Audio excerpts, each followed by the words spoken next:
Hello everyone and welcome along to sadly the final round of the Porsche Virtual Edition for 2020. The first time we've done the Virtual Edition for the real world drivers because of the world situation.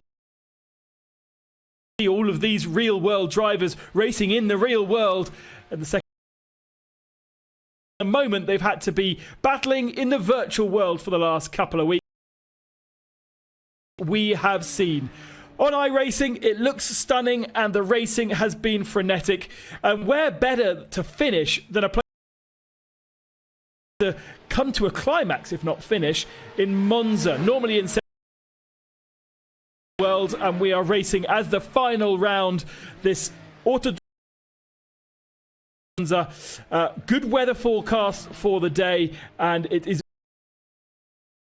curbs to get the best out of this track, but right, you end up getting penalties. We'll talk a lot more about the technicalities of and expert real world and virtual world driver Jan Seifer.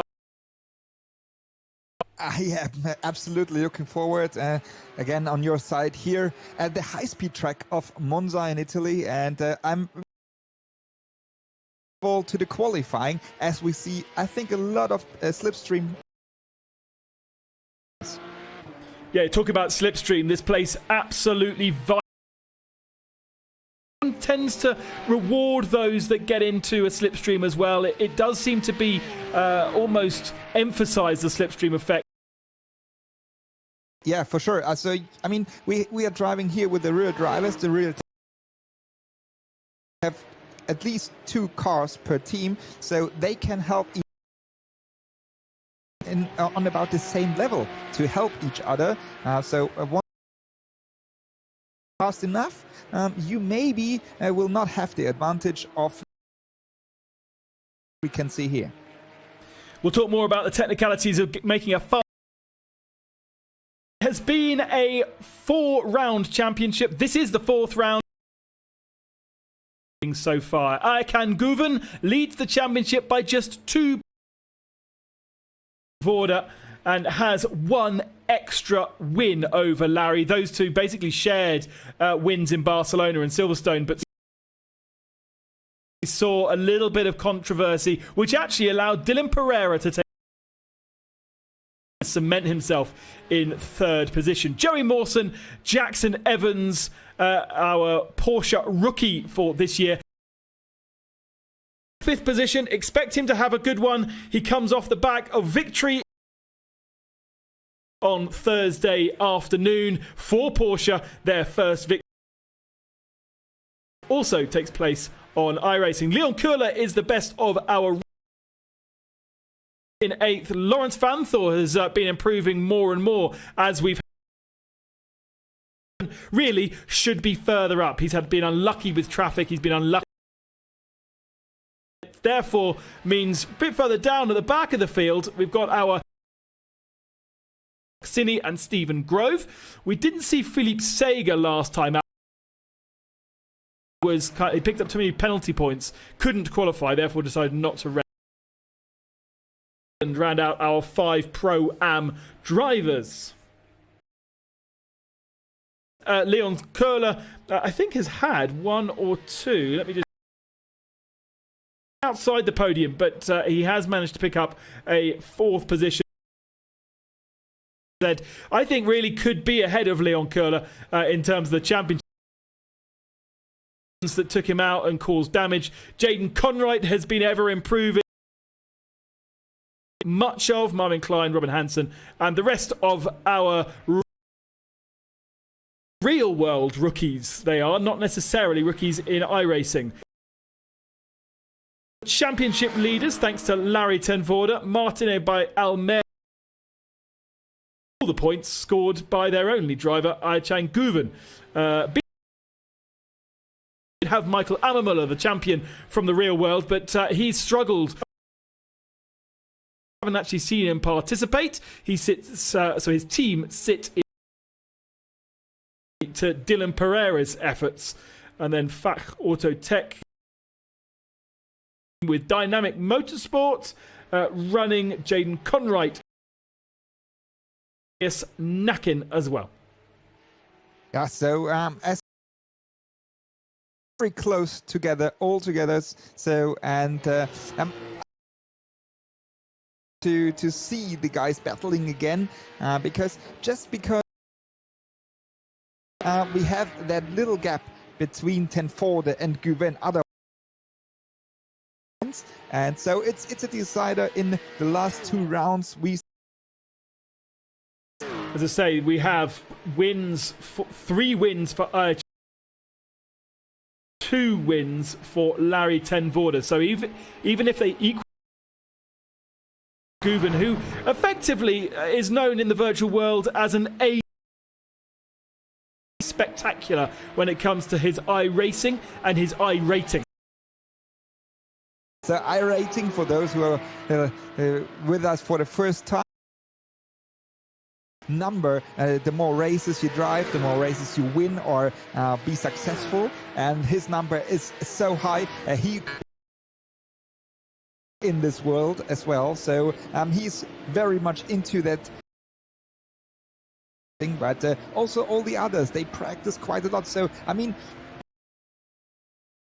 iRating, but you can also practice your sessions, and there you cannot race your driving here up in the front. They are very much professional in both. So just a reminder then, we're just watching practice a moment. We'll go into a 15-minute qualifying session and for you, each around 25 minutes long. Isn't there? Is there a reverse grid? No, it's you're busy as well. You're busy as well in the sim racing. So many races as I do, but we have the same the starting order as we have the result of race number 1. So the result of race number 1 will be the starting grid of race number 2. Porsche Community Legends I was throwing myself back to, which is tune into the Porsche channels for that one. Interestingly, Instagram page, if you want to vote for how the real world drivers and the virtual counterparts will have their final, you can vote for which truck and car combination they will be doing that on Tuesday. On board with that, some more offerings from Porsche. Search notices for you. As I already said, in the last race of the IMSA championship at Road America, that was on dominated. That here is Nick Tandy in not a dissimilar car, slightly different to what he ran there, but not massively dissimilar. And Guven ran well with him, 1-2 for most of the race, but then got taken out. Back for that one, and bigger pat on the back for me. First manufacturer to enter into the virtual Le Mans 24 hours. Bad news with them in the real world, having to pull some of their cars out of to the cluster of the calendars and not being able to race basically at Le Mans and then get straight back to IMSA for the 4 cars into the Le Mans 24 hours run by a gaming platform. This is run by the people who run Le Mans, and therefore having the event, but then Porsche getting so involved. Yep. Since a long time already, doing so much stuff in. And I mean, for me, it's a logical step for them to. News. It's good news to see that, and I hope that many. And of course, it is an esports team. You do have to have some real-world drivers, but they'll also kind of races to go, right, who else can we put in our team? Who can we persuade team to fly the flag for Porsche? Because they will. Ayçan Guven is a junior. Nick Tandy is obviously a works driver. Well in the IMSA series as well for Porsche, but they will be looking at the likes of Jack, who's entered into this championship but isn't necessarily backed by Porsche. Be a very good bet for our esports team. Yeah, sure. They in this category as well, because I mean it's a different world. It's two worlds. So the sim racing world, I mean with simulating the track, the cars, and so on, you try world, but in the end, it's a sim racing world. So, and it's in this kind of world of sim racing, it's equal for everybody. And I'm very much looking forward to see guys also Supercup Virtual Edition participating in a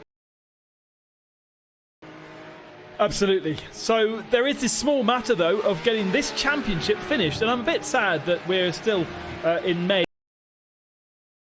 That was the way that it was scheduled, and maybe we'll get us some kind of super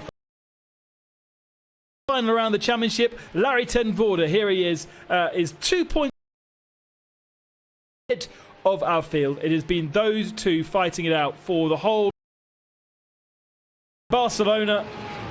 Ten Voorde took the victory in race 1. Moved on to Silverstone, and Guven took race 1. Ten Voorde took race 2. If you weren't following us, Spa race 1 was where the whole thing shook up, because the two of them got together, they went off track. I can't remember if it was Guven or Ten Voorde, gave back the position to the other, which put them. And basically there was such a gap that it allowed Dylan Pereira to take victory. Voorde to only finish in second, with Guven finishing in. Then meant that the gap between the drivers, slight chip fight for Larry ten Voorde. Guven beat Ten Voorde again. Come through, well, not really much traffic. They started second and third, so they had to. Then to watch the championship. Here is the colours of Ayçan Guven to watch out for. White and green machine in of Larry ten Voorde. We don't really expect Jan to see anybody fight with them, do we? I mean, performance-wise, I see.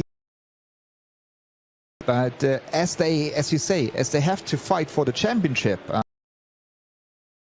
it's making it slower, and that's maybe the chance for all the others.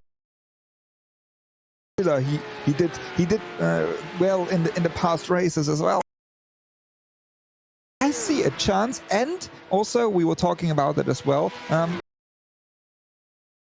Once you're in front, doesn't mean you stay in front, because in Monza,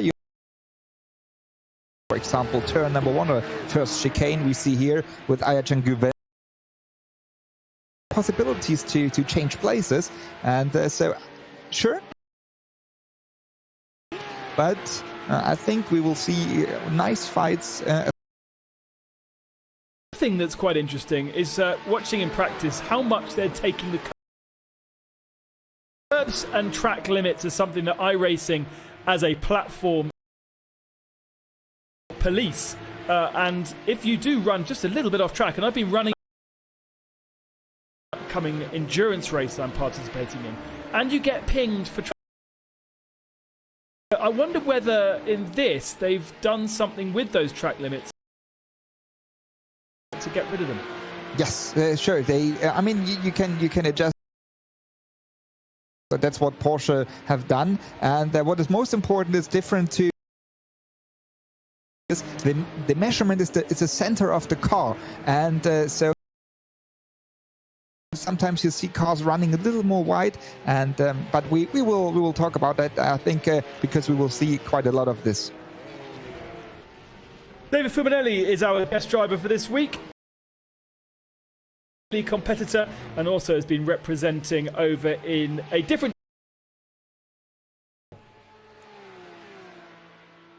Welcome along to qualifying for the final round of this virtual edition of the Porsche Mobil rendered here in iRacing. The identical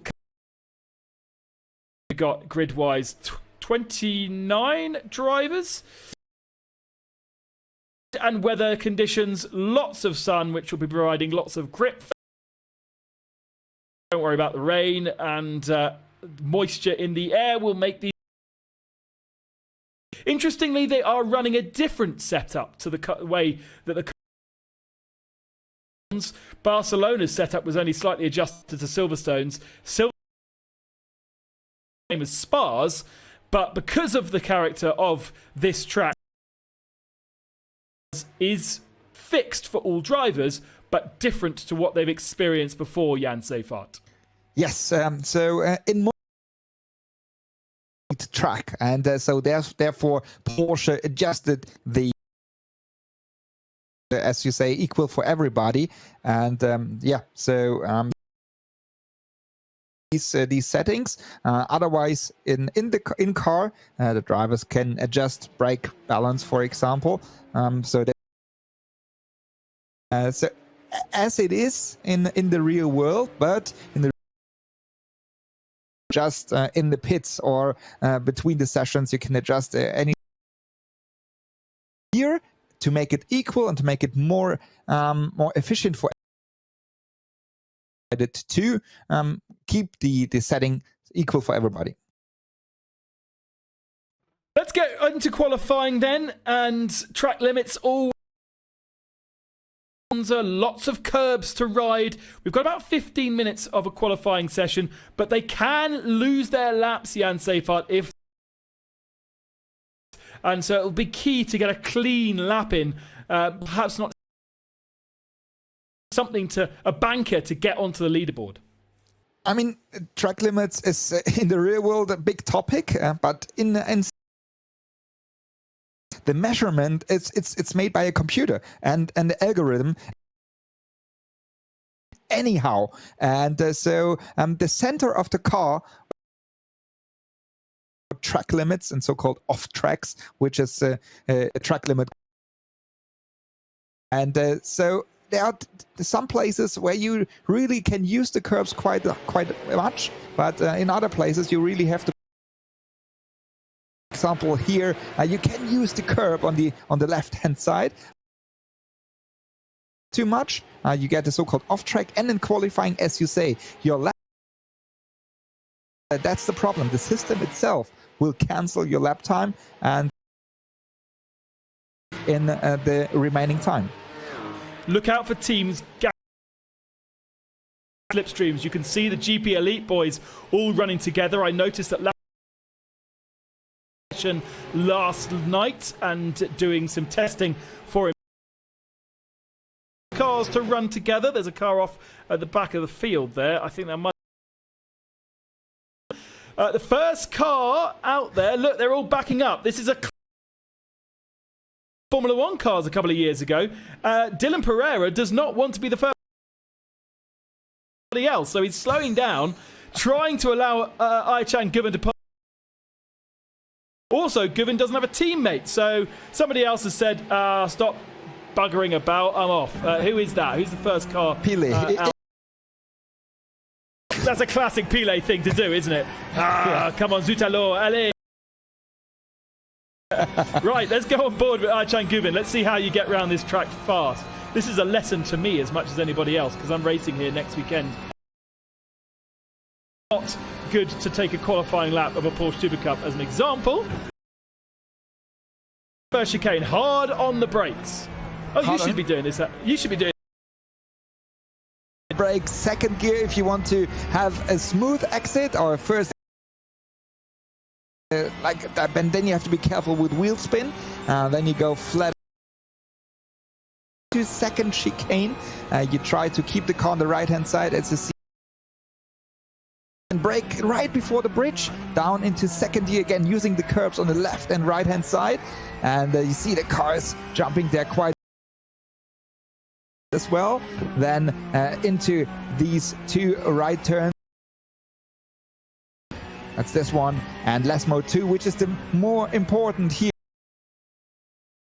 of speed out of the corner here onto the long straight, and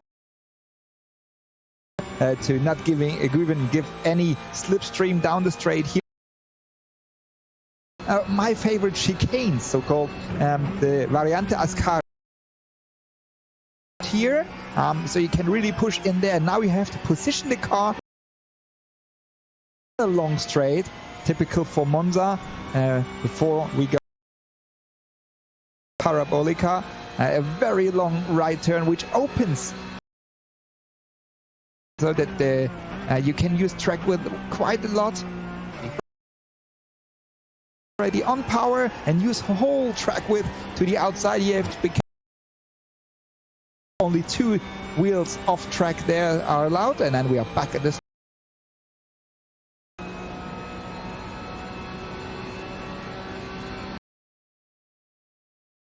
So that's the lap at Monza, and first lap, and already made it up to the top of the 150.202. Close to that. Even Larry ten Voorde, who comes across the line as the of GP Elite machines, ten Voorde's time is no. He may have had an off track, I think, because he's not there. He's actually pulled out. Reset. In fact, all of those cars are resetting. Here's Richard Lietz. He was out on the track quite late. Nick Tandy's time 3/10 slower than Ayhancan Guven, and I've got a chance, excitedly, I've got a chance to look at the timing screen and different colours like I'm used to, so I can see who's fast. 0.1 seconds down. No, actually didn't set a lap time.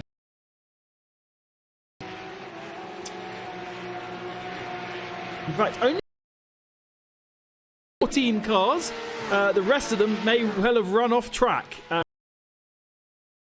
Did not get a time. All the GP Elite cars as part of that. So second in the queue of cars with Ayhancan Guven leading, and it's try and get a slipstream. And then, actually, without one, you still go faster. Guven's going to finish this lap. Is it going to be a better? Yes, it is. He goes nearly into the 49s. Dylan Pereira faster than Tandy. And then we've got Joey Mawson and... Yeah, so we saw these off-track in off tracks, and with a lot of cars having no. So here, but you know, you can spend quite a lot of time. You miss to do a time, then you're gone. So you really have to concentrate on set a lap time, and then maybe try to. Let's see if ten Voorde can do a lap now. And to go in front there too, because so he has to be in front, and he is in front. The Team Elite cars, the second Larry ten off through the Parabolica to give himself a little bit of space, but look how much better. Turn. Oh, third car of that team spears off. That would have been Matt Splitteren here on board with Larry ten Voorde. As we said, with track limits being an issue, let's see if he can keep held up by Jesse Van Kuijken before he's really going to have the chance to take advantage. I mean, they are in a voice chat together, I guess, because that's what you do in sim. Different to the real world. In real world, you cannot talk to your teammate in front of you. I think Larry is already talking to Jesse and telling him, okay, before Ascari, and I think he will let him pass before Variante Ascari to get the slipstream here. And you see, Van Kuijken is going to the left, and now it's traffic. So, and they will not help ten Voorde, but they did. And now we have, I think, Simona Di Silvestro, one of our female drivers, in front, and she's giving. But that doesn't help. If you take too much of that, throw you miles in the air, as I have found through the session. They're trying almost to be too clever here. This is what it looked like from the outside of the car. It just got a little slide on through there. Didn't take front wheels off the ground, and then no steering at all. You can what happened there. You can use the track width quite a lot in this. If you use it too much, it's also an off track, and now they have to start again, and we. So, you know, they don't have a time, or the 1040 has no time. And Jesse Van Kuijken is one of the slowest out on letting him through. He's compromised his own lap so much that he sits down. So this is where all of a sudden we're going, I think team orders is actually compromising you guys too much. Yeah, sure. They are I think struggling now with their. Well, clever. Look at him. He slowed down these two guys before in front of the second chicane. Now he's not on a lap. He's just come out the pits, and he does quickly get out the way. So 1040 now doesn't have any slipstream, so he's going to have to do it himself. Soon be getting out the way. That is, if memory serves, Christian Engelhardt. And there now Guven has picked up the pace. Larry 1040. By the time he'll be able to take advantage straight, because you can guarantee if this lap works out, Larry 1040 is going to. That front end looks a little damaged, doesn't it, Jan? Yes. And in the real world, you have the coolers right there, which is quite difficult once you damage them. But here, lose a little bit of drag, or you have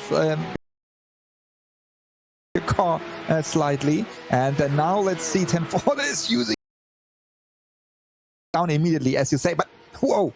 Under 150, he jumped to position 1. Larry 1040 on the provisional pole with 4 minutes remaining. He's now going to go and find his teammate and give Jesse Van Kuijken a help, because actually it won't be enough. If these two share the wins like they did at the first two rounds, Aycan Guven will win by 2 points. So the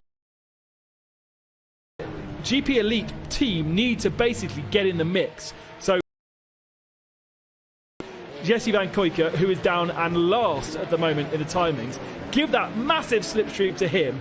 Say thanks very much for the help. You need to now get up into the mix of things so that away from Guven, which will then give Larry 1040 more of a chance. 1040 wins both of these races here today, and that is the only other way he is going to take victory. This the whole time. Racing in IMSA on Thursday night. Much consistently on the iRacing platform, getting himself practice. And I was speaking to Earl Bamber on our driver. He's been putting in 6 to 7 hours a day to get him only something like 21st position on the IMSA race. Really not enough. Aycan Guven fastest in the second of the lap, but gave away last sector of the lap. This could well be. Guven comes to the line. Is he going to be under the 50s? He is under the 50s. Update, he goes up into second position, and so really healthy. 2 minutes remaining. He could. And what is Larry 1040 doing? There are no purple sectors on my timing screen to show that Larry 1040 is doing a good job. Jesse Van Kuijken is 5 seconds field, and Jesse's been up there. You know, he should. Yeah, correct. I mean, he's struggling. You see, he's trying by himself, and you need the slipstream. We saw that. So now to get another lap and find. Let's see when he finished this lap. So now I think it's into the slipstream of Van Koik to maybe put another lap. Monza, but now Van Koik maybe he had the off track, and he has to push lap. Otherwise, he will start in the back of the field. Yeah, he sectors through that last lap. Here's Larry ten Voorde. Is he going faster? It doesn't look like a very good lap from him, so I'm not sure we're going to see an. I think was trying to get Simona de Silvestro's slipstream, but she there, so it was somebody else. But they ran deep into the last turn. Maybe it was, but either way, he had to settle for Jesse Van Koik. So you can going super wide through the parabolica. This isn't the end lane, so he has decided he can't do anything extra, and Larry. So this is his last chance. He's got no friends to play with. Slipstream, what can he do? I think once you do a good lap, it's not enough. Right? He went back to the pits because I think it makes no sense for him. So qualify that lap, and therefore this is the grid. Aytjan Guven and Larry ten Voorde. Dylan Pereira shares row 2 with Nick Tandy. Jackson Evans on row 3, Joey Mawson and Lawrence Van Thor, row 4, just under a second off the pace. Max van Splutteren, P Championship, alongside fellow rookie Jaden Conright. Christian Engelhardt in 12th spot. Then it's Sven Muller, Jordan Love, Rich Kelly, Carrera Cup Italy guest for the day. De Silvestro 8th, Jaap van Lagen improving in 9th, then Jean-Baptiste 20th position. I said 9th, I meant 19th. Julien Andelaer 2nd, Roar Lindland 23rd, Clement Mathieu in 24th position. Lorena Pontus Frederiksen and Jesse Van Koik last. No time for him, but that is a disaster for Jesse. We'll have to watch how he gets through the field in a minute race. Cars are lined up. As usual, a stunning array of Cup cars. And we're racing.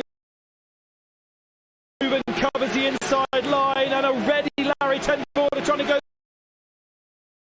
There is an overlap. He can't be forcing him onto the grass. He keeps his foot in. There's contact. Dylan Pereira is trying to try and go round the outside, but there is the. He has laid down his aggressiveness. I'm going to be 50 minutes. So. And already having to defend, Guven goes to the inside. That puts. Voorde knows he needs to win both of these races realistically to have two. And a great sight as the Carrera Cup cars bounce their way through the chicanes. Something you don't risk doing when you're really ready. But we've taken those off for this, and that allows these guys to bounce across them and not risk getting slow down penalty. Off in the background there, and he'd done quite well. He's up into 15th spot. It's in the wrong direction, and that may be Yuka Hongori. Yes, it is. So he gets back underway again. This is what happened. Into Lesmo 2, Hongori tries to find the gap. He made it through, but then he spun and touched Engelhardt. Engelhardt getting back on track, I think, with... although he does have a little bit of damage on the front end. So he has dropped 15th position on my timing screen, but that might not be correct. Okay, so factor here. And I think it will allow Dylan Pereira and Nick Tandy to stick with Pereira for that third spot right now, as Guven has to go super defensive on Larry ten Voorde. He is going to be to the outside, then starts to squeeze in towards the grass through the chicane because he wasn't compromised and got right onto the tail. So maybe ten Voorde will have to worry about what's happening behind as well. Sandwich, because Pereira is also very strong. He's good in sim racing. Guest driver from the Porsche Cup Italy, struggling a little. He got a little kiss from Simona de Silvestro. Isn't it? That's very nice. Welcome. To have. It's a welcome. He did lose it, I think, all on his own. She just helped him round. Even before she gave him a touch. So I think this is going to be how it is for the whole of the race. Larry ten Voorde's got a march. And he's going to try and go all the way around the outside of the Scari. He has done it. He's into the... Whoa. I mean, for a professional racing driver, that's the worst. It's overtaken by on the outside. I mean, but now we will see the whole, as you say, the whole race. And I don't think, Jan, it's that sensible to be overly aggressive. You're compromising your speed, and you're going to keep Dylan Pereira and Nick Tandy. If I was Ayhancan Guven, I'd let the passes go and go. That would be your thinking, but not Ayhancan. Is this not him? He's fighting. He's a fighter, and he will fight the next 21 minutes, every single corner and every straight. You will see. Koike, Pontus Fredriksson and Mark Sinney all are in pit lane. Renner at the tail of the field. Sven Muller also quite far back. But just look how compressed this field is. This is not like what we saw have got away. Dylan Pereira has got way better in this last couple of weeks. Nick Tandy is back up into a really good rhythm of things as well. And even Leon Curler and Joey Mawson are still part of this fight. Feel like the guys at the front need to not fight too much, up fighting and inviting a whole group of cars. No problem for us, but for the championship it's risky. it really guys in front here, Guven with a green and white car and the orange for the first spot on the podium, and also for the first spot in. They do each other, if they fight too hard, and maybe Pereira gets the spot at the sun, then for the championship with another guy. This is so intense. It's so difficult to know how long your car is. Pereira, he'll take that, thank you very much. I think he was a little bit overcautious actually. Goes down the inside where it was not wanted. He's backed off enough, and look at the momentum. Ten Voorde had off the parabolica there, and a little touch going on. That's the kind of thing you see in karting. Dylan Pereira pulls onto the outside line, to the outside of at least one as Jackson Evans gets involved. First chicane, and Evans moves himself up a position, and surely Pereira here. It's Leon Curler, who's up to fourth position, and it's up the slipstream from Ayhancan Guven, and he'll have the inside line. No. I love Monza. I love racing at Monza. that's how it. One Supercup. I mean, it's a virtual edition, but it's exactly what we would. So I really like it. And ten Voorde tries another one on Guven on the inside of. Together, but through Lesmo 1 and now better end to Lesmo 2. Whoa, and Guven has to go wide. Slows up because of the gravel that's on the outside, and now Guven, and it could be 4 places down now. Larry Ten Voorde leads. Dylan Pereira. I can't believe how many Carrera Cup cars are on the same piece of tarmac here. And he gets bullied off. Oh, takes the curb and some contact, and he's not in a very comfortable place to park either way. Nick, get out the way. He gets. I think. I mean, going 3 wide into Fantor and Tandy, both works drivers, factory drivers, crashed. And then, as we saw from Ten Voorde, Tandy took the inside curb too much. He jumped to the outside. He crashed into Van Splunteren, but it was. It's taken a couple of cars out of that group, with Lawrence Vanthoor and Jackson Evans at the tail of it, and is 4th now, and Larry Ten Voorde is leading the queue. Curler is going to allow Guven to get past easily, so Guven has got. And was that all because they decided to go too wide through Lesmo? It's not a No, I mean, it's always run side by side through a corner, because then you lose the.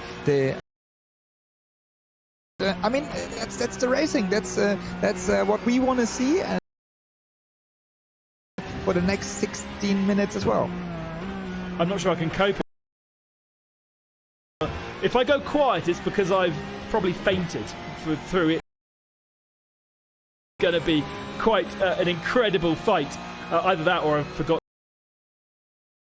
to drink, which was what happened earlier. Sorry. Here we go then. On board with stream of Leon Curler. Curler's I rating is only just above. Aichan Guven 8,000, and you really, if you get per race, it proves just how much for somebody like Curler. Yeah, correct. I mean, you can you will not raise your I rating, but even though Guven is doing with his I rating, but what we see here is a Leon Curler issues you can have in sim racing. He's so-called pulling king, and from him, and so if that's too hard, that's taking you out of the session, while Guven has made his. Yeah, and the reason why the iRacing will kick you out of it, to have cars around you with you appearing and disappearing. And I had it the other day when all the cars around you suddenly disappear and you're on your own. I just can't see them right now, and you do not want to end up causing. iRacing has a really good system of controlling that, and if boot you out. But it's amazing, really, that still run really well in multiplayer on this game. Systems that allow you to do that. Yeah, I mean, iRacing is of your average laps before, a little bit into the future, and while we see Evans here taking Mawson into Variante Ascari. Interesting way of rejoining, but it's Jackson Evans then, and let's have a look at the replay. Evans takes the inside. A little contact between each other, then he sent them through the gravel.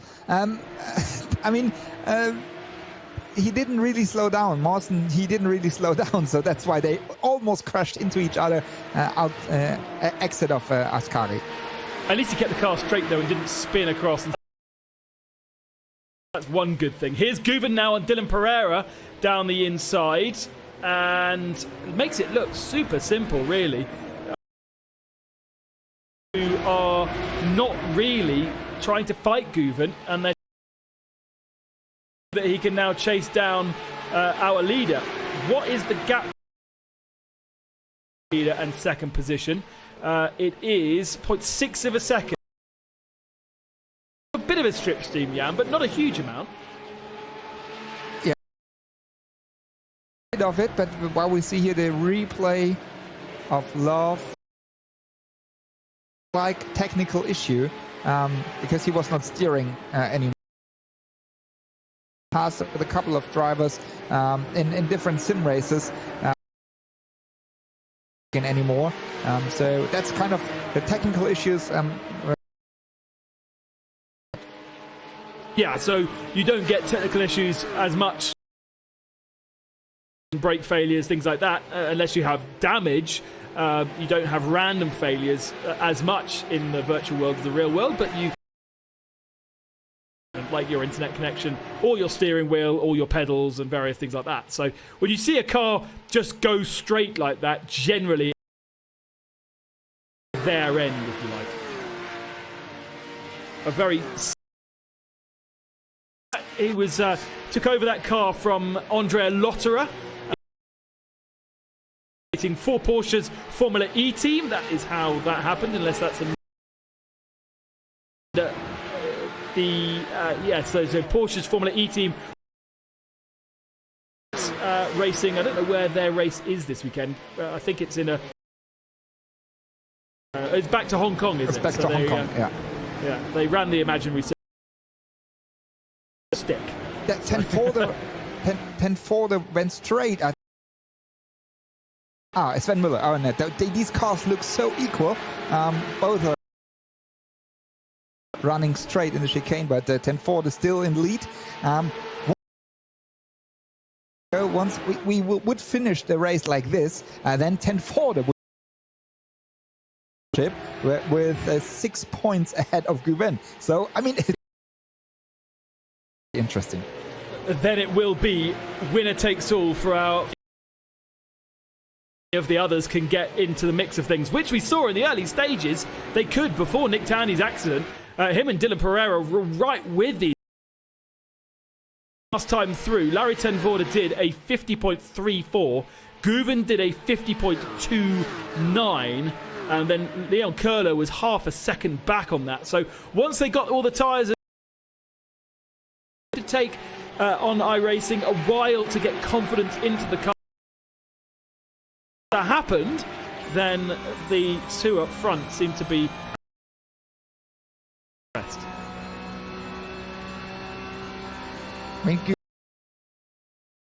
Wait now to first do an order, but it's good enough to get into slipstream now.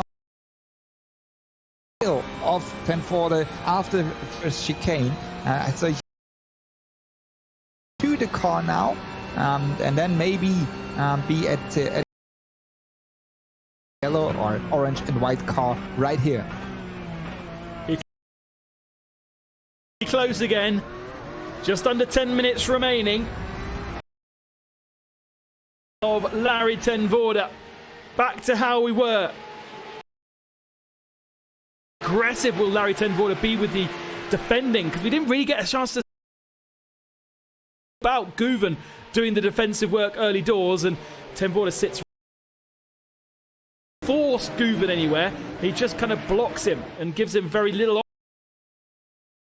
Now what about through the Lesmos? This is where they ran side by side a few moments ago into the gravel, and sensibly this time they stay line astern. I mean, you obviously see that Guven is fast. Ford is clever enough to know the places where Guven can try to overtake. So therefore he's going for the blocking the inside line so that Guven has no chance to go for it. Those of you watching and do play iRacing and around Monza and wonder how on earth are these guys doing what they're doing and getting off tracks in this competition. So I've got a during this race. That in my little league would have got have those turned on for this race to allow these guys to ride the curbs as they would. Though Guven with only 4 off tracks throughout the race, and that can be much curb at either of the chicanes. Defending inside line, putting Guven to the outside, and again they're going to go side by. Guven sensibly backs out of it. He's clever. I mean, he driving, but you need to be aggressive in driving once you're in a Porsche Mobile 1 Supercup, because it's all equal and it's all up to. He's good in there, but I clever enough to stay calm and wait for his real chance to pass Larry Tenforde. We have 7 couple of laps around Monza. The lap is just under 2 minutes long. 4 laps left.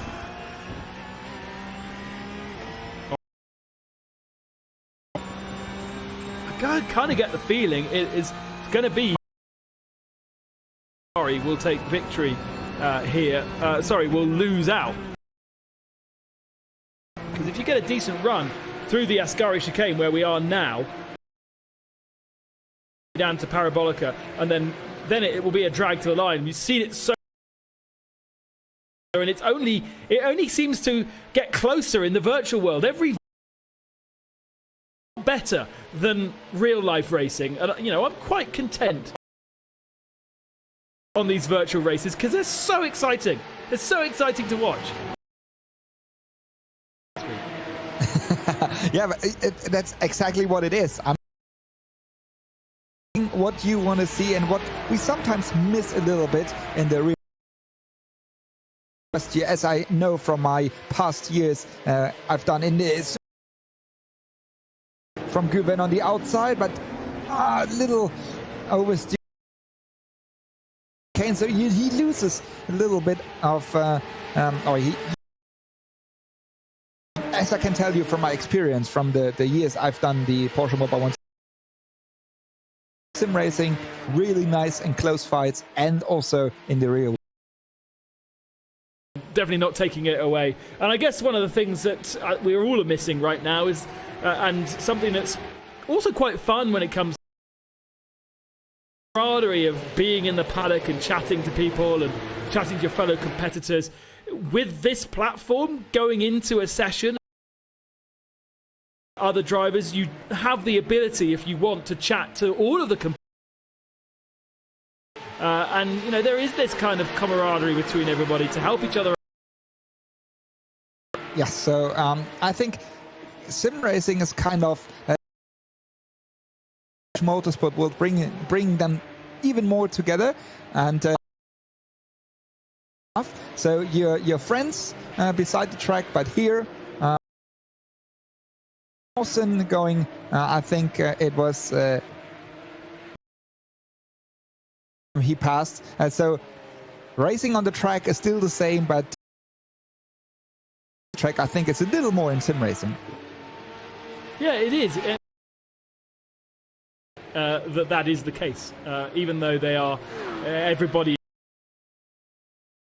There does seem to be a closeness that the virtual world brings out in the way that the real world, even if you are in the same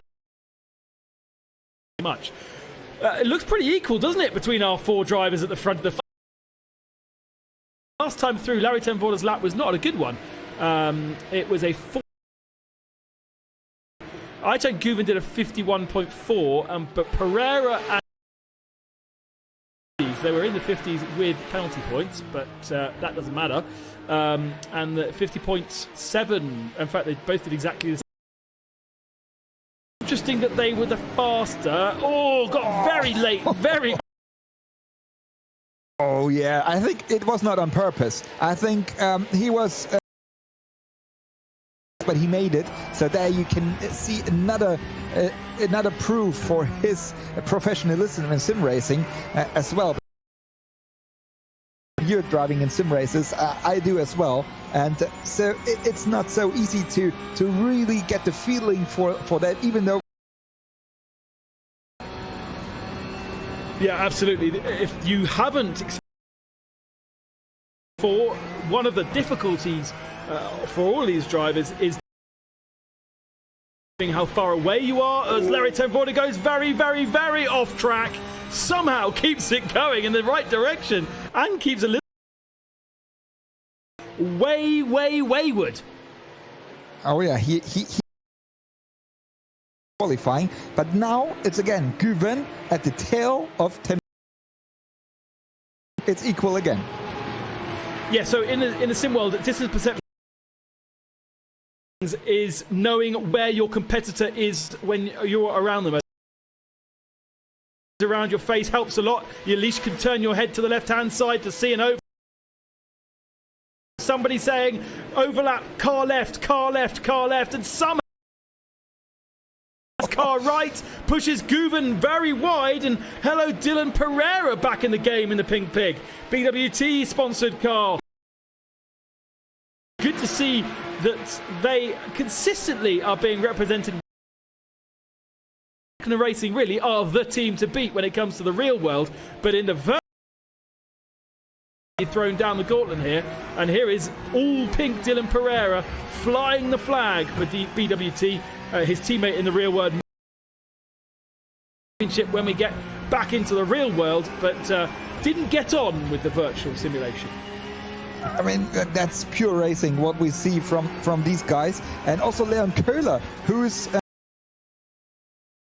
because Pereira and him, they just watch these guys, because they... Pereira and Köhler, they just can win in this game. Guys here, Tenvoorde in front and Guven behind. Once they do a mistake from that, so they will gain the advantage, and I think that's going to be really interesting. Very, very messy again. I wonder whether the tyres are not as happy as they were at the start of the race. Eke out just that extra little bit through the Ascari chicane. This is going to be a tricky one for Guven because he's Dylan Pereira behind, as well as needing to attack, and we've got back markers to play with as well. Track as Tenvoorde hugs that inside white line, forces everyone. Really tricky with Pile. Where's Pile go? Good work from Patrick Pile. Decides to go straight on the chicane and stay out of this battle. It is so close.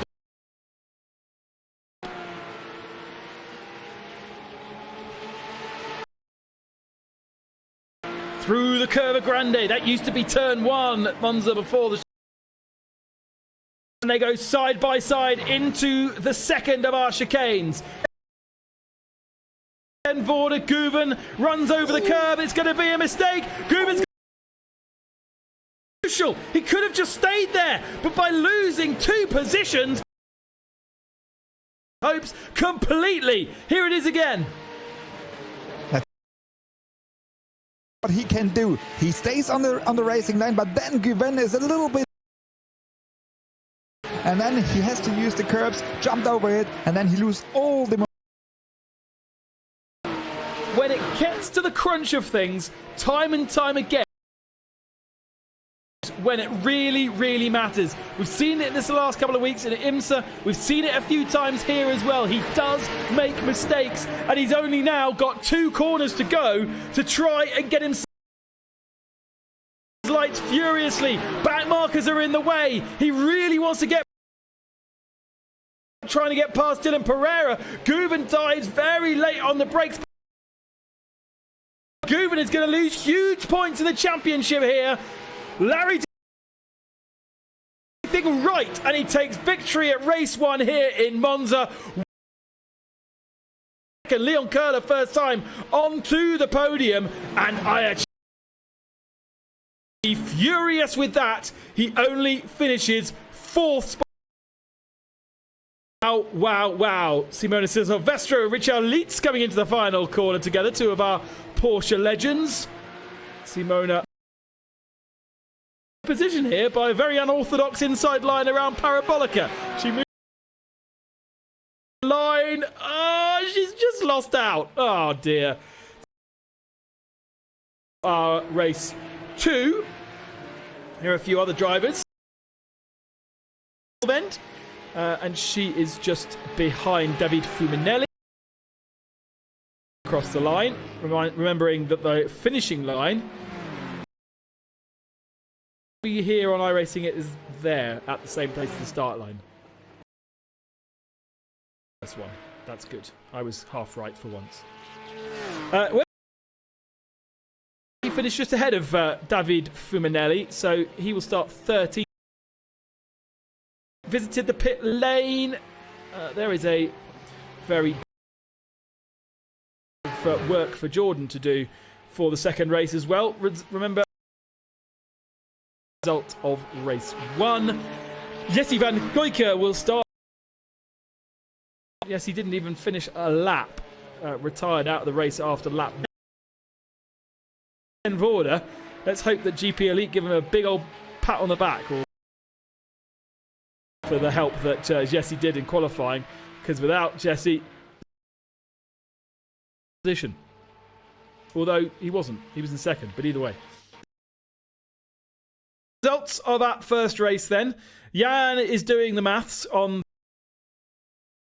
positions. Larry Tenvorder beats Dylan Pereira by half a second. Leon Kerr rookies as well. Guven drops to 4th by the end. Jackson Evans in 5th. Lawrence Van Thor, best result for him in the Super Cup. In 8th. Richard Leitz and Simona Di Silvestro we saw it behind in a nice little battle. Yeah, Van Lagen's improving. P11. Marius Nacken 12th. Nick Tandy 13th. David Fuminelli and Fabian Finland, Simonauer, Matthew Love and Lorena had 29 competitors. Patrick Pile visited the pits a few times. Christian Engel, Julian Onderleer made a mess of his boss-sponsored car. Yuka Honka, Jaden Conright obviously retired well early. Mark Sinney and make it a lap. So now we have a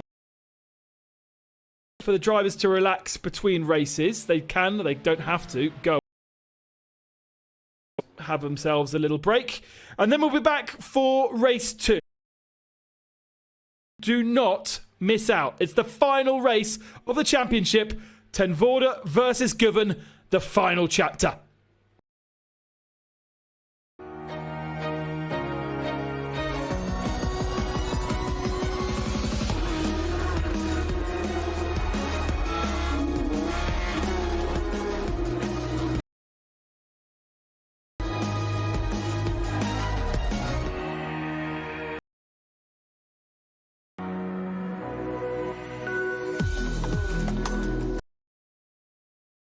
Supercup is the pinnacle for over 20 Porsche one-make series. 5 years, it's been the canvas and the cutting-edge category for all the... Since the inaugural season, been part of the FIA Formula One Championship. Always Grand Prix races at prestigious European and international locations. This allows the championship to share worldwide exposure and the wonder that Formula One, an average of 100,000 event to watch drivers battle it out. The impressions in over 100 countries worldwide make the series.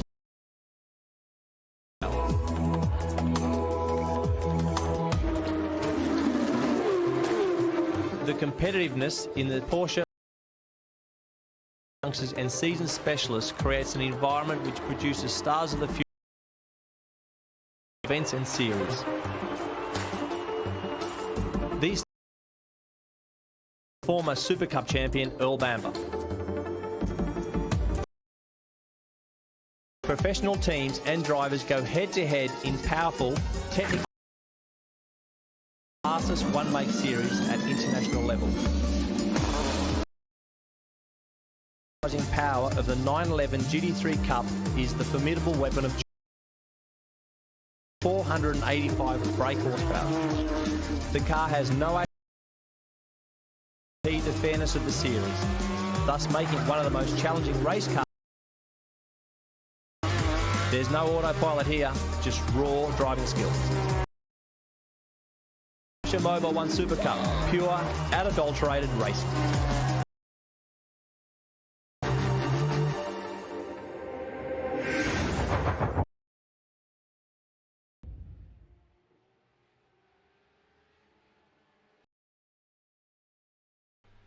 A little look then at the Real World Supercup Championship, which runs as a support race to, and basically when they announce their calendar, they will then have those firm dates to run that just before the Grand Prix. The last race that goes out is the Porsche Supercups, which means, you know, everybody's already in there enjoying. It's quite a platform. Yeah, for sure. I mean, it's always a good. As you say, everybody's in his seats already, and also Formula 1. And so there's no better spot than can have in the Formula 1 paddock and in the races at the weekends. So I think it's time now. I think it's time for everybody, Porsche, also for the spectators and for the drivers and for everybody to go back on track. I mean, yeah, sure. I think it will be different. It will be different from now a little bit to organize everything to let's say the situation, but I can't wait to see these cars again. Yeah, I guess one of the main tricky things is transport between countries. At the moment, countries are blocked, and therefore, of course, all these teams are based around Europe. Some will be Italian, some will be British. They all need to get to that one single point, which means sometimes passing through multiple kind of stumbling block for any motorsport right now. You can go national series. I think it's probably a lot easier to get going, but seemingly a lot harder. But you know, 2 months ago we didn't even know what lockdown was, and now we're in a lot of the world. So in 2 months' time, which is when Formula 1 are in July, we will be in a very different world again. So really exciting. The only thing about it, Jan, is it's going to be as mental as this couple of months, because everybody is going to be racing. They've only got a few months to do it. In the media, I think we're going to be rushed off our feet. And back-to-back races all over until December. We saw already some scheduled calendars or some it's going to be a really interesting season, and you see all the clashes. You already spoke about it in for Le Mans. Clashes and so many drivers driving different championship. It will be interesting, but I think it's like a flat out season. You know what I mean? So it's not from May. It will be like from June or July until every weekend racing, and I like it. I think it. This is the last round of the virtual edition of the World Drivers, but Porsche have put a huge amount of effort into even before this pandemic existed, and they ran for the first time last year the best sim racers in the world, and for our second race to bring in Paul Smith, who is our producer for this, but for the virtual Supercup. It's something that rewards in sim racing, Paul, at the moment. Was $100,000. $200,000 is what the current price of each of the feature races of the 10 weeks of the championship. For that, so you can earn the money throughout the season, not just prizes. But I really enjoyed the first season of it. So really, there was a lot of learning going on. Pro sim racers to really. Then the second season, you've had a fresh batch of 20 or so, well, about 17 drivers to be precise, new drivers to the series come in, and some of the levels that they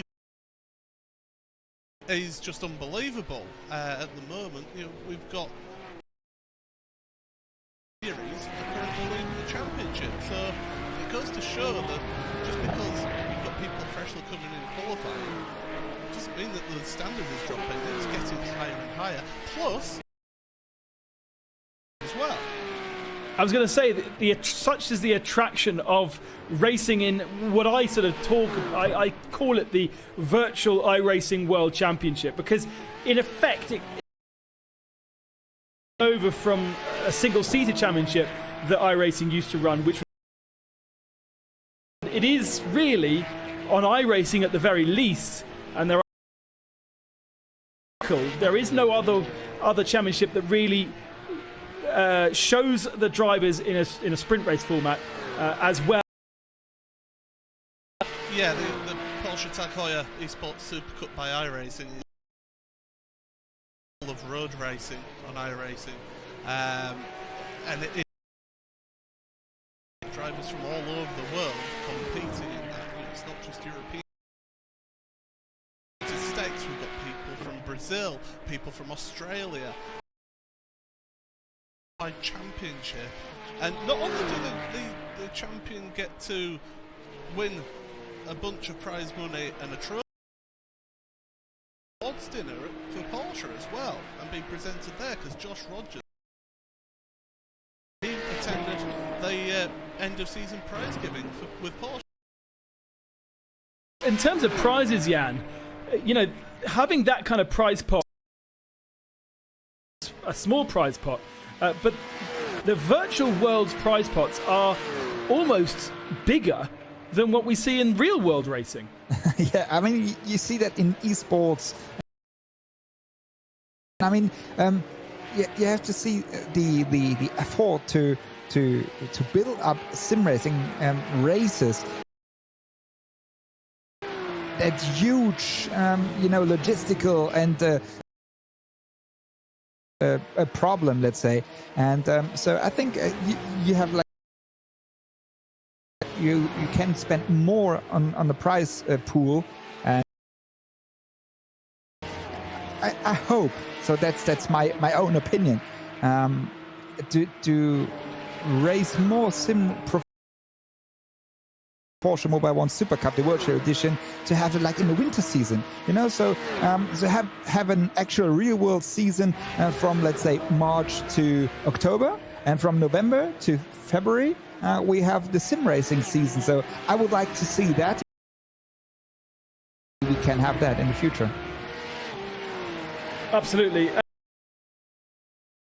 Gets to watch the championship. What's the calendar like across? Yes, it certainly is. You put me on the spot there,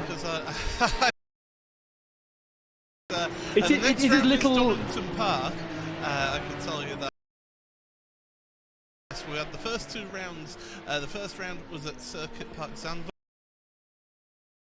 There, really tight track, and yet they were able to put on one heck of a show. You then had last week at Circuit de Barcelona. In this championship as well earlier on, so you've seen those first amazing racing, some fantastic wheel-to-wheel action. A couple of incidents happened that and Joshua Rogers didn't have the best of times. Donington Park, it's a different track, it's a different... and you can watch it, you know, it's right across social media on Porsche Facebook. Check them out, and you just want to check out Donington Park. I'm looking forward to it because it's one of my favourite tracks in the world. Yes, I'm biased because I'm British, but it is just a super. Following that, so that's next week. We've got we head to Le Mans, Circuit de la Sarthe, on June the 13th, and then we Nürburgring Nordschleife on July 4th, Independence Day out there in the United States. Then go to Silverstone, 18th of July. Across the pond to Road Atlanta on 1st of August. Pre-circuit, that'll be some fantastic action. Always get great. 15th. Spa-Francorchamps at the end of August 29th. It was last season around this very circuit at Monza. Sensational action. So the champion, some of the big real world events that are happening. I think it sounds like the Spa event was supposed to take place the same time as Formula 1 and Monza. Le Mans, the same weekend of Le Mans. Yep. It's kind of a bit of a dream calendar, really. Any track that's on iRacing, of how much to pay for the license of the track in terms of, you know, when you're actually running a real world event, you have to think about those kind of things. Whenever you want, you can go and do what you would not normally do in a Supercup race to have the straight during the Mans weekend. Yeah, it provides, and don't forget, Le Mans is only available in the real couple of weeks because the rest of the time it's half of it's public road. Whereas on iRacing, you can just jump into the sim and say, and away you go. Yeah, and if you're watching this and you fancy better than what those guys are doing, then you can get yourself onto iRacing. You can download this car, you can download this track. This might even be one of the free, because you get about 20 tracks free when you and then you can actually do it. So, you know, no holding back. I know there's a lot of sim racing to watch this afternoon and this evening, but at the moment this is a great opportunity iRacing whilst you're not able to do anything else with your life. The start of the race, just 3 minutes left. Thank you very much, Paul Smith, who for the virtual edition of the virtual world of the Super Cup. As a virtual commentator, I'm commentating edition, confusingly, but either way, I'm still happy to be here, and it's great. It is real Martin Haven, though. It's not a virtual version of him. That would replicate Martin Haven, I'll tell you. One is enough. And he knows what I mean if he's listening, which he probably isn't. Right. Race 2. Jan, have you been what Guven needs to do to win this championship now that he's lost a couple of points in race 1? Yeah, so we have with 155 points for Tenforde and Guven. So it's 9 points separating. It's, once Guven is taking the chance, is winning the race. Order to finish third. So if Tenforde is two, Guven can do whatever he wants. It is not by 1 point then. So Guven has to win, or has to be at least 2 Tenforde and him. Interesting. fascinating final race. Work to do also from second row of the grid. There's no real safe place to be heading down to the... Got to be so careful. Everyone's on cold tyres, cold brakes, and driving on ice the first couple of laps in any car that you're driving. The platform kind of progresses through the laps. And then you've got cars all around you doing stuff that you're not necessarily... As we were talking about a little bit earlier, with the ability to really see... Here is using virtual reality goggles, but for me that is the only kind of normal perception that you would have in a real world car, Jan. Even the triple screen, for me, it helps a lot. It doesn't necessarily give everything you need. Yeah, I mean, for me, in the past, the view around me, in front of me, it was the 49 inches. Yeah, it was, but it was not enough. So you really have to, as a professional real world driver, you really have to the view around you with the virtual reality goggles. Yeah, that is my player who's got a spare set. You know, send them to me. I'll get Ben Consti. There you go. There's a plug. Right, the cars up, and it is Larry ten Voorde on the pole position with Dylan Pereira in second place and Leon Köhler in third. Ayhancan Guven to progress. He needs that victory now.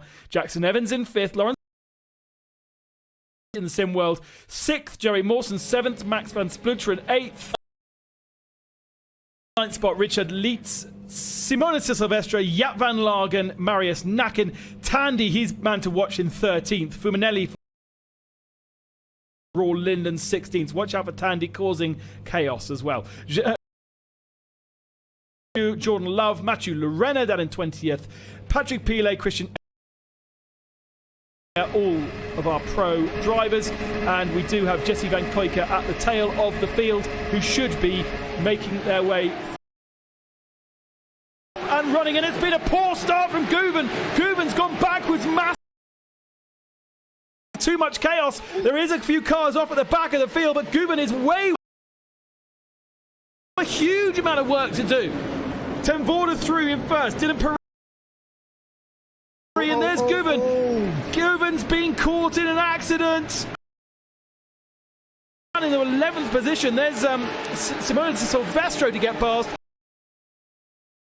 To the climb. If he wants to win this first virtual edition, if you were a betting man, you would have put huge money on Guven winning this. A difficult spot to do just that. Collision further ahead. Tandy to miss that one, and Tandy is now at the back of the field. I told you to watch out for him. At the front of the field, Ten Voorde has made a gap. He needs to push. Tyres, get as big a gap as possible, and then lay down the gauntlet to Guven to chase down. But they were equal on footing in the first race. They have a second here and there, and Guven is where is the gaps? A long way down. We'll get the gaps at the end of the first lap. Yeah.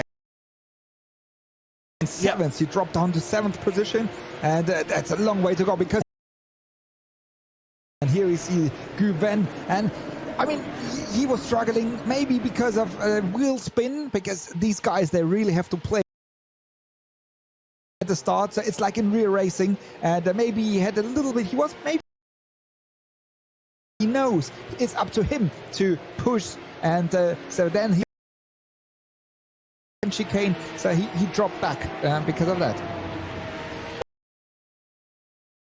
8 seconds back from our leaders. There is side-by-side action going into the first chicane, and that is for Köhler and Jackson Evans running side-by-side. Third again and sits behind. So where has Dylan Pereira's dropped from 2nd to 4th? Dylan Pereira's had an issue as well.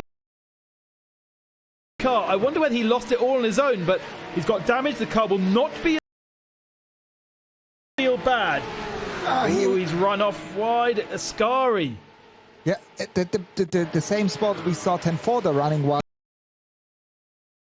Here in the replay, he took this sausage curve. He made it to go back to the track, but he has a minor damage on the right-hand side. You can see right here. Always be careful of the sausage. They are dangerous. Him, Lawrence Van Thor nearly spearing himself into the wall. Podium here, such as his performance, and he's just slowly making of the shot there. And so one place that is at least one place that Guven should be able to get. It's not about the gap, it's about the points. But Guven needs to win this. He needs his mistake in the first race, and the gap is still the same, 5.6 seconds. He's actually taken half a second out of Larry Tenvorda pass as well. That won't be easy.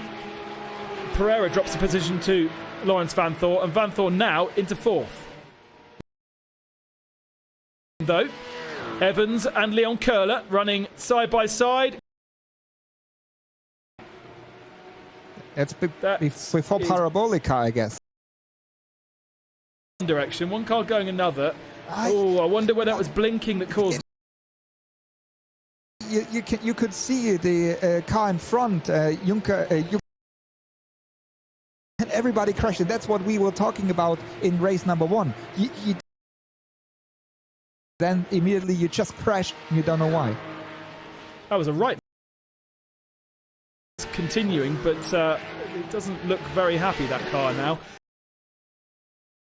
Sadly, already from this race, I think we've got Sven Muller, Pontus Fredriksson, Patrick Pilet, Matteo Lorena, Max van Splut, all in pit lane. So that's a shame, but it has been the has got ahead of Dylan Pereira. So Pereira really is a wounded goose. Shame for Pereira, a race winner in the Spa, but he is going to. I don't think he'll lose his third in the championship. Many positions that he'll be battling with Joey Mawson and Jackson Evans, and those two for second right now. But Guven on Guven's gap to Larry Tenvorda on each lap. 5 seconds. And of course, presumably, Larry Tenvorda will also see where Guven is in his relative. Why has Van Thor gone into the pits? What's he doing? Lawrence Van Thor was in a really good position. Let's see what pit stop, because he hasn't had any issues on track. But on the timing screens either. That's very odd. Yeah, I couldn't see any. He was running in fourth spot.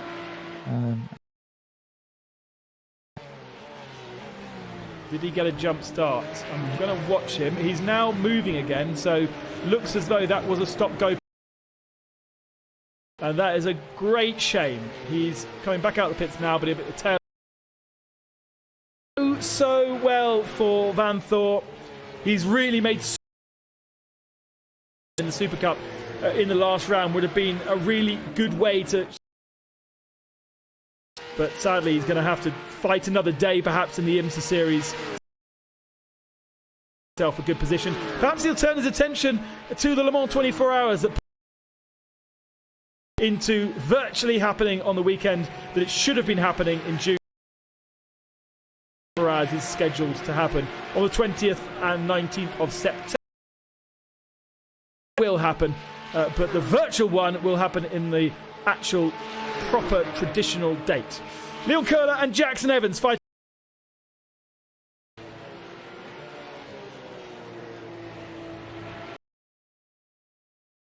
Can't find a way through the Parabolica.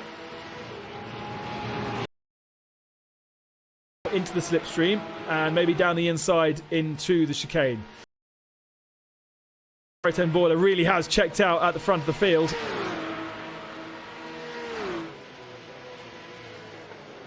And again, and can't find a way through this time. But this is going to be this race. Actually, Laurens van Thor has now quit out of the race, so unfortunately happened to him. Yeah, so he just went off. But here we see the fight between Jackson. Second spot, and Köhler goes to the inside, and he made it against Jackson Evans. So Köhler now in trying to get 10 forward, but I think that will be a difficult one. To remind everybody, Guven, who's to be in front of 10 forward, we see there at the edge of the screen, and so that's a hard job for him. Back into the slipstream, not really a place to overtake into a... I'll have to wait for the Parabolica for his next opportunity. Just shows how tricky this platform is to get the best. Guven, his lap time, a best lap last time through of a 50.25, fastest lap of the race. And Jackson Evans, New Zealander, junior driver. Timing screen says Jackson Evans is in third position. Köhler in second. Yes. That is correct, yeah. And here now, careful, because he'll know that those two guys are fighting ahead. And I'm not quite if he gets another fastest lap, nearly as fast as qualifying. Such side, Evans goes, side by side they run. Guven is going to say thank you very much. Thinks about going 3 wide, not a... Goes into the slipstream of Jackson Evans, who's now up to P2. With Leon Köhler. Köhler's going to have the inside line, but decides to Ayça'yın Guven, and Guven now to the inside of Jackson Evans. They're both compromised Evans hugely, and now let's Leon Köhler back around. Lightness for the Turkish driver that he actually compromised and. Yeah, so I mean now it's the hunt of Guven to get Larry Tenford. We saw him, the fastest guy in race number 1, Guven, but he couldn't convert it into a victory. But now he has fresh air. The guys here, Köhler, we see here, and fight still, and we can see just a little bit in before they're going into Parabolica now, and there's a long way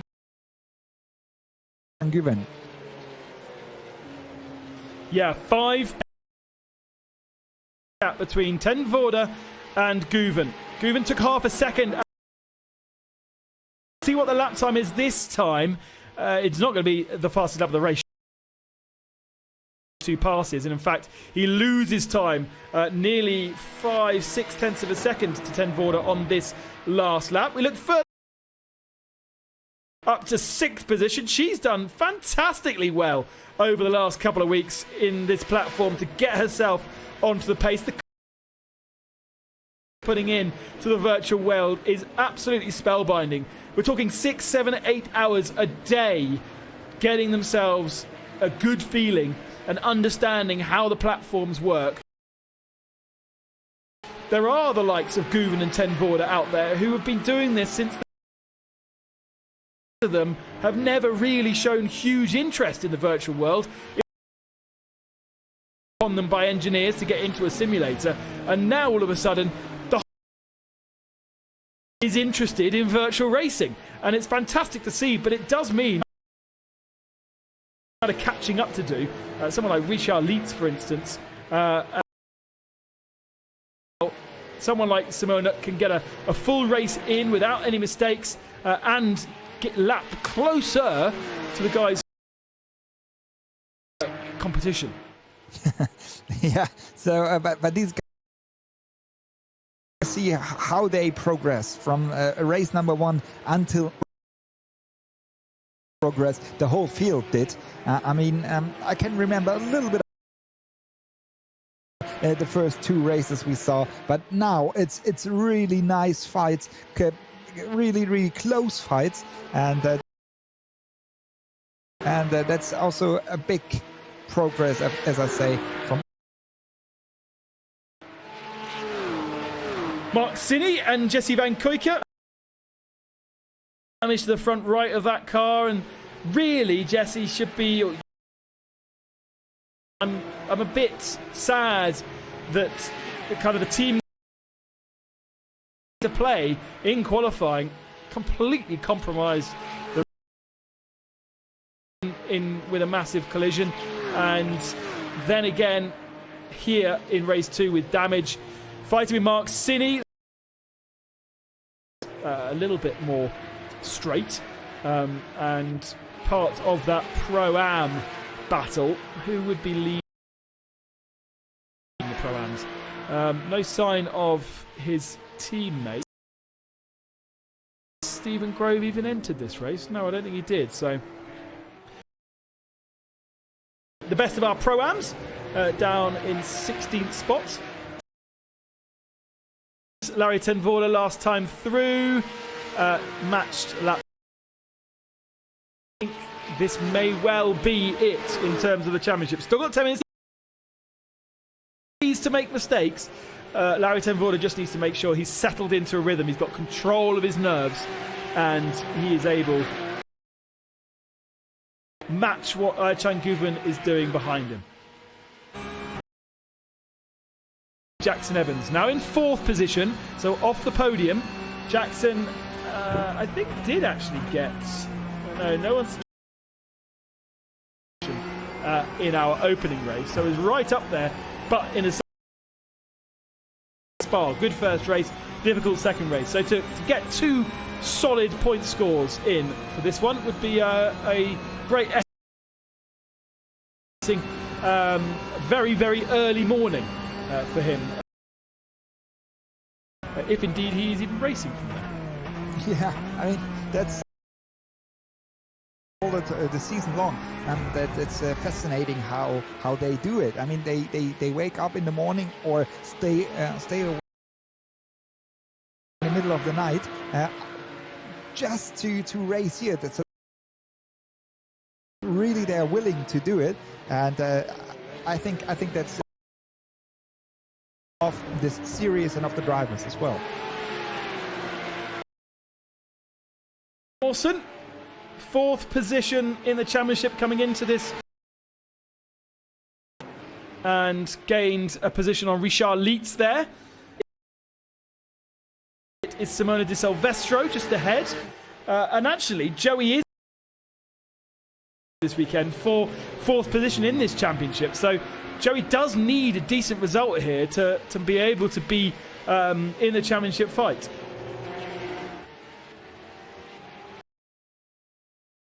Mark Sinny is the Pro-Am champion, which makes sense as he's the leader.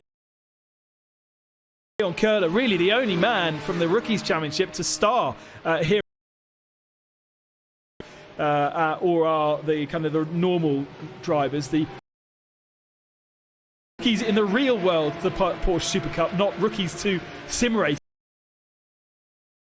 Were rookies to sim racing when we began this a couple of months ago. Here,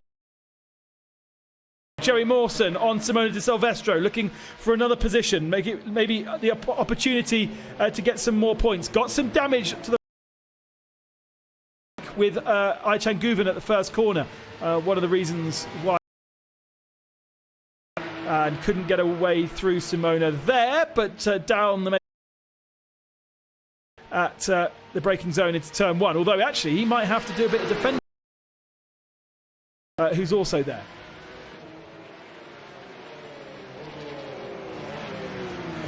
Simona's good on the brakes. There. And so we head off to The Variante Bassa, the second of our chicanes. Again in the slipstream, but yeah, and that car won't be feeling great. You know, visibly we can see damage. That in the car, won't it? The damage visually, the damage model behind the steering wheel, it has a big difference. Yes, correct. I mean, as you see, such a big damage from the outside already. You feel it in the car, and probably also the steering wheel is showing. So it's not straight anymore, and so driving is not that easy and still good to drive anymore. And we see quite a big damage there. Drive a car like this.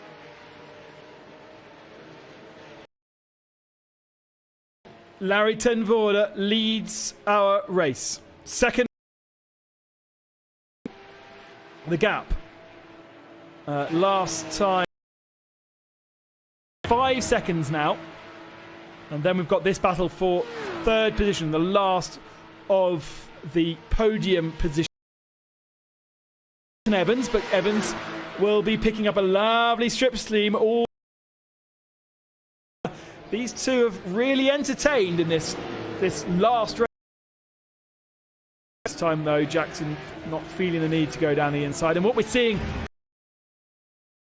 creeping in every so often, offline or losing the rear end. And that's why the for slipstreamer passing, we are absolutely solid at iRacing kind of race.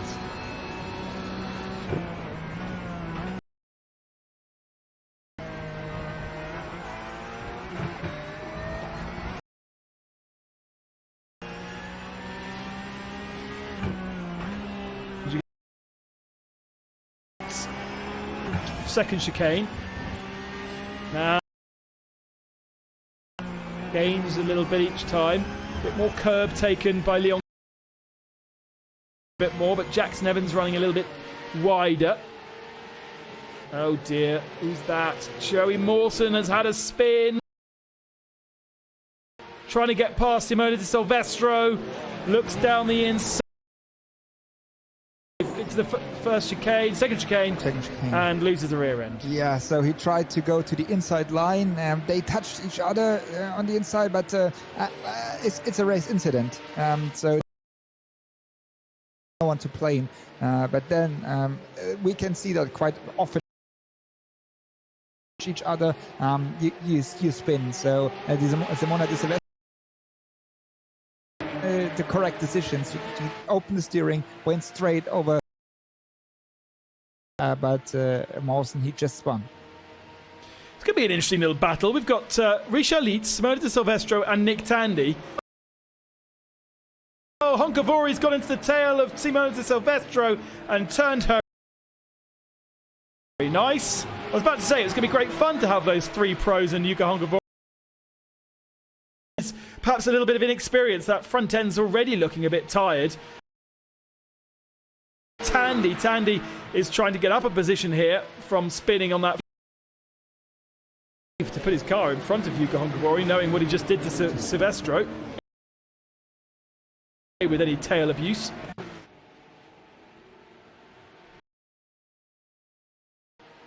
And then this is a replay of down.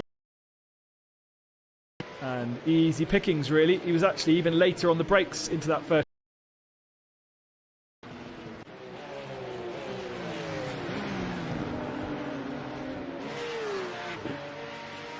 Back.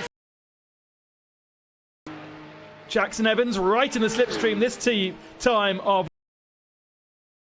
Ferrari chicane, so not really the place to be doing the overtaking. It's just too. And now good exit through here. Up onto the tail of the bumper of the Carrera Cup car of Leon Köhler, the best of the rookies. Interesting, comes off the. He backed off because there's no need to stick your nose into the inside because it may ahead too far behind, and now he's just waiting for this out of Parabolica and tries to overtake Köhler here on the start and finish. Side by side again. For rookie honours are with Leon Köhler already. For Jackson Evans to be. Dylan Pereira will pick up third just in the background there in the pink car. Despite the here because of contact and damage, but he should have enough points to. Köhler could be fourth in this championship. Jackson Evans could be fourth in this championship as well, and that is why this is. Joey Mawson was fourth coming in. Mawson is nearly outside the points actually, such has been the damage to his car. And right now.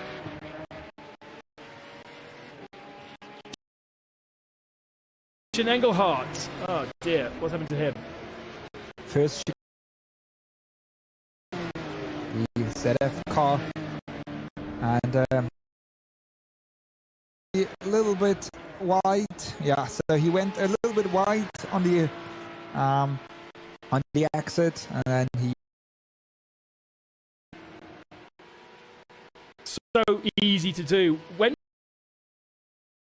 particular platform. It does disappear remarkably. A little bit of contact has huge consequences on iRacing, and it's the same with a slide. It's very, very hard unless you're doing racing in cars which are designed to slide. Carrera Cup car, for instance, and tried to slide it. Just yeah, so it's hard to drive, even though again the fight into last lap from Köhler. Jackson Evans in the black and blue car, so they're still of the season. Yeah, and they still got a couple more. Duke out. Larry Tendler is your leader. He's still just under half a. Know who's going to be third, but it's been so up and down throughout this race. Leon Köhler takes a very tight line into the first chicane, exiting much better Jackson. But there's no space. It's a great exit, Jan, but there was no space to go down the inside. Now, if you get a good exit here, maybe you can try in Variante as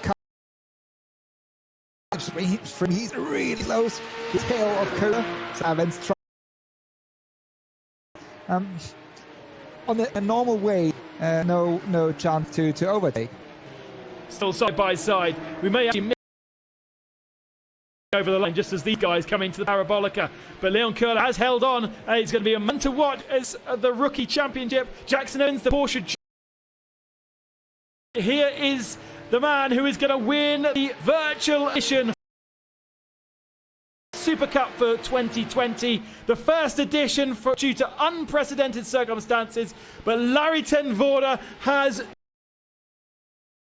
the virtual edition of the Supercup, second and pushed all the way.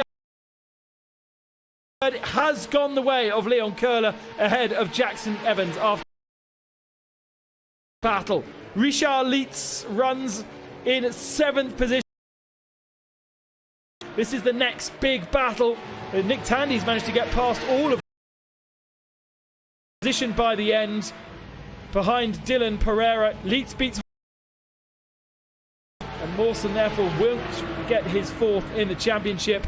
Simone Di Silvestro will come across the line in 10th spot. All the way through the field, all the battles still happening. This is Jesse Van Kuijken. Did such an important job in qualifying, providing a order, compromised his whole day, and comes over the line and does pick up a couple of points at the end, but really compromised all the way through. What? This is a battle for 15th, and still they go side by side. Love two of them, and Love does beat Nacken, even though the car looks knackered. Yeah, I'm getting a groan from my producer. That was awful. Magic you get from Martin Haven, to be honest. I learned it from him and David Addison.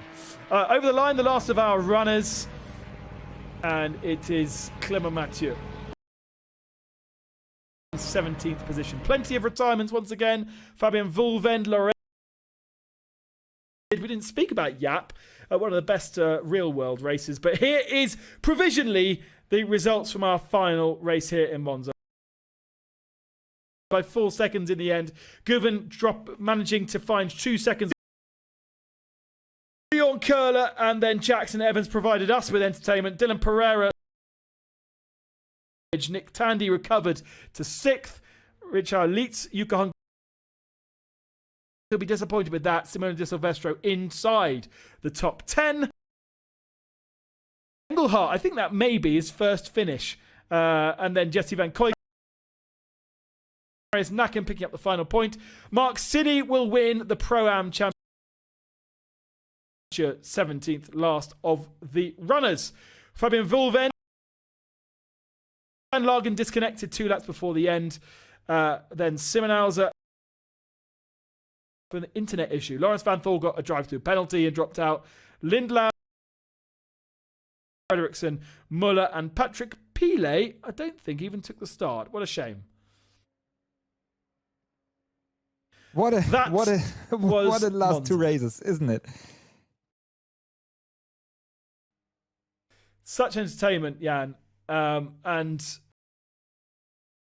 from a real world Porsche Mobil 1 Super Cup race, but add in the virtual mix, some that we are used to, some pros that maybe down the order, and some stories to tell when they do reconvene in July. Here is the replay of the start of race 1. Look at how aggressive Guven went. Did Jan Seyfarth, or was he perhaps a little bit too aggressive considering the weekend? Yeah, I mean, I think, as you say, he's always, when it comes to as a leader in the championship, you have the pressure on you. He here first in race 1 with a start already. Here you can see he was closing the gap, but better start there, and you can see the aggressive driving style of Guven. Yeah, I mean lost it all. Good way from 10-40, because Guven was the fastest guy, so he was 10-40 was just clever enough. Credit to Larry Tenforda there for not binning Guven into the wall, because he had a proper accelerating and he still managed to keep the car out. Both of them could have been easily in the wall. Yeah, correct. That was he was very, very lucky. End of that second race had an issue. He also had a horrible start in race 2. It was even worse. To race number 1, 7th or 8th position, and then he was in a let's say cold carbon area. You see here, he couldn't do anything to guys, and then he lost another 2 places. Then was in the trouble. So and I think there he lost the race. Chicanes. Once you are in the middle of the field, you lose all your speed and all your you can see it here. He lost or he had no traction because of wheel. And then, what, as you say, I love the use right in the middle of the pack that is dangerous contact, but actually that probably didn't damage his car too much. It did just enough, and set about chasing down the leader. By this point, the leader was already 5 seconds up the road from him. He had so much work to do. But for me, this was not where he lost the championship. Himself and his Tandy losing it in front of him. Lucky to get away with that. He lost the championship, putting himself down into 4th position. All to do in his second race. Yeah, correct. And so for a 10-forder to one job, and this is without crashing, bring it. It'd be interesting to see and remind ourselves about that incident. Exactly what happened, but by dropping from 2nd down to 4th position, or was it? Gave himself a points deficit for the first time in the championship, and that was it. He'll be racing as part of Porsche's lineup in the IMSA series as well, representing him and Nick Tandy. It does still pick up 2nd position in the championship, but points of the championship here, we pretty much know. It was an easy bit of maths to do, but the rest of the maths not quite so easy. It's quite clear for everybody that 10-4 won the championship. Also that Guven is 2nd, but behind these guys, it was really close to and Mawson. Yeah, I think good first season. I would like to say first season to bring up another season, isn't it? This continue perhaps in the winter, the virtual edition break. Larry ten Voorde wins the championship ahead of IHL. 14 points. Dylan Pereira in 3rd spot holds on to that throughout the year. He took a single victory at Spa, and he in both races in Barcelona and 1 race at Silverstone as well as rookie and 4th in the championship after that battle with Jackson Evans. Joey Mawson to that 4th and therefore winning the great battle with Jackson Evans in this one, and Leon flag to be a Porsche Junior driver in the future if he could. Ayçhan Guven and Jackson Evans for this season are those junior supported drivers. Yeah, correct. And I mean, it was a good season because these guys we saw here in front, they will be also the front runners for the real season. Rookies, as Köhler won the rookie championship. It's also these guys who runners in these championships, and to be honest, I can't, as I go and see the guys racing all over. Well, it has been a pleasure to finally commentate with you each other and finally being on a broadcast. Thank you to expertise, not only and maybe a lot of people don't know this, but not only because of your real world driving expertise, but so much both from an organizational point of view and driving point of view as well. For the words, but also same to you. I mean, but also I would say a big thank you to everybody behind or behind the PCs, let's say, and also to. I hope to join you once again in another season. You tune in next week. This time next week will be the Porsche Tag Heuer Super Cup, the eSports today with the best of the esports drivers in the world, including next week with our producer today, Paul Smith. Thank you very much, and Martin and Jan Seifert. I hope you have enjoyed what we have. with these real-world drivers in the virtual world. Ayhancan Guven has missed out on the championship. After issues today, Larry ten Voorde is your Virtual Edition champion. Congratulations to the Dutchman. See you again soon.